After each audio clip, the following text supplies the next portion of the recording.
how do we improve the civility of our political discourse? My colleagues and I have a few ideas, uh, which I will cover here, but I really hope that we can spend some time in our conversation, hours after this, communicating about ways that we can apply some of these things or come up with some novel solutions.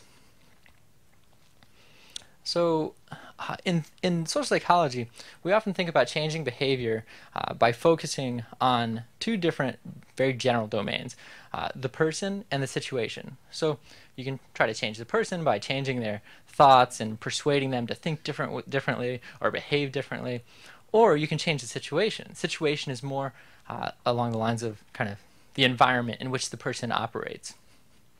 So, let's begin by thinking about attempts to change the person. So I went to a coffee party convention, and it was an interesting place, and they had many great sessions trying to teach people to do lots of different things. One of the workshops was on teaching people to be more civil. Now, this session was led by a moderator, and he was trying to basically teach us a few different skills that many of us probably learned back in grade school. So, if you think about, okay, well, when you're talking to somebody, if you don't have anything nice to say, don't say anything at all.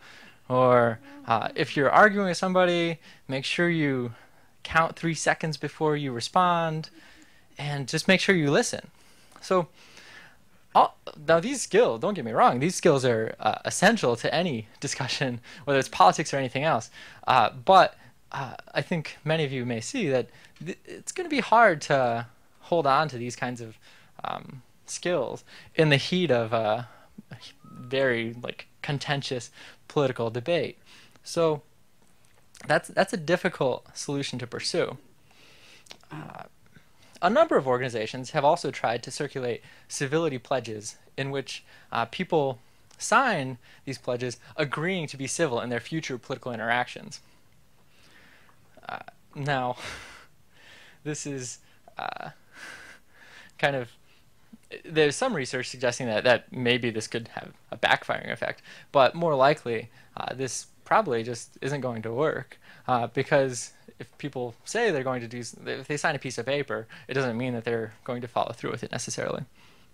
All right, so another solution that many people have suggested is if we increase the cross-party communications, if we have more contact with people belonging to other parties, we'd be more likely to respect them because then it would be harder to view them in these demonic, subhuman ways, and they'd be real people, and we'd think about their families and their kids and say, oh yeah, you know, I might not agree with this guy or this gal, but I still respect them and I can talk to them. But as we all recall from the healthcare debate, the town hall meetings, they often brought Democrats and Republicans together, and the outcome wasn't always so positive. So contact between groups seems like it will often have positive effects, but it's not always going to lead to positive effects. So we see that changing the person is a difficult and sometimes unsuccessful approach to trying to foster better intergroup relations. What we think might be a better, maybe a better way to address political incivility is by looking at the situation, figuring out ways that we can tweak the environment, tweak the situation to foster better dialogue.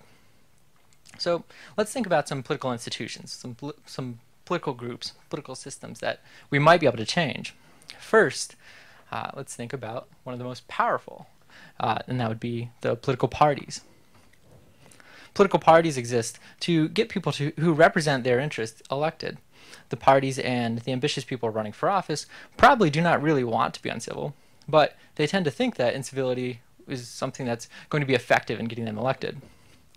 So we often don't see incivility until one of the candidates starts to feel like, oh, that they're falling behind, and then they say, oh, well, I have to take drastic action to improve my chances and get back into this race.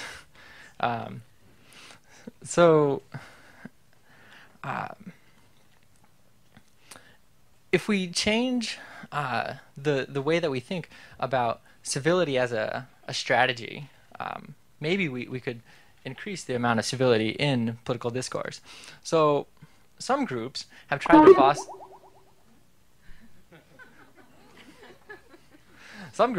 to foster increased accountability, and say like factcheck.org, they check the claims being made by partisans of both sides, and try to say, okay, if this person is just espousing stuff that it's nonsense, it's not based in fact, and if someone's called out as a liar, they might be seen as disingenuous, and that would decrease the likelihood that they'd be elected.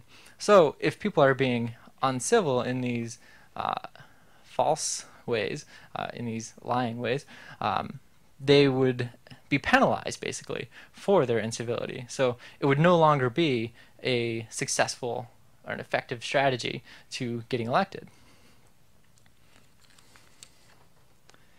Now, other groups have also tried to encourage people to not donate money to candidates that are engaging in this incivility, and this is a great idea because money has a lot of power in politics, but it's only really being done on a small basis, so that it probably doesn't have much of an impact right now, but on a broad basis this would likely be a huge factor in improving civility in this country.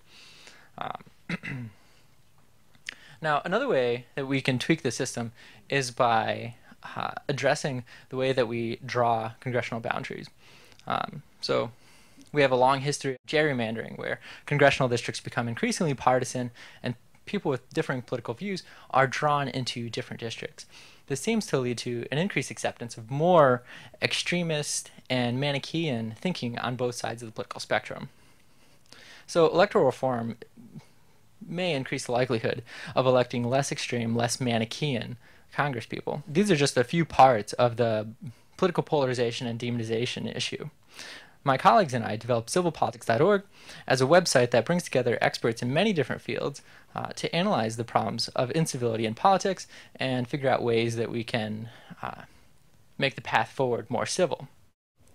So, as I'm about out of time, I just want to reinforce 4 main points from this talk.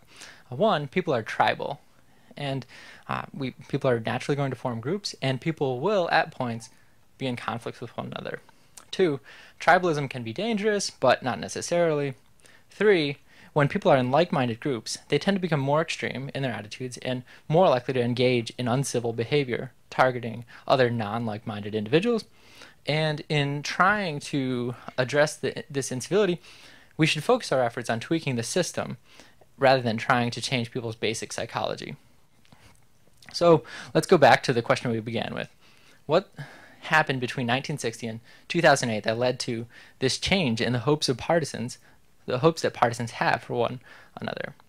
Well, people have sorted themselves into more like-minded tribes, which seems to have led voters to become slightly more polarized, and the political elites, elected officials, party officials, they become more extreme and substantially more polarized.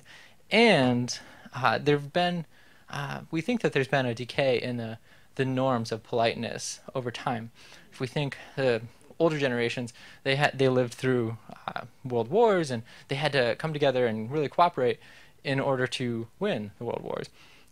Whereas the younger generation, baby boomer generation particularly, lived during a cultural civil war, or cultural less than civil war maybe. Some during this younger generation even supported domestic terrorism movements like the Weather Underground, which targeted American institutions and some American people in their violent actions. These changes have triggered a cascade of psychological processes like increased Manichaean thinking, which has made it more difficult for partisans of both sides to understand and communicate with each other. So that's the end of what I have here. Just want to thank my colleagues, advisors, yourmorals.org, civilpolitics.org, and all of you. So thank you. 1, 2, 3, My baby don't mess around because she loves me so, and this I know for sure.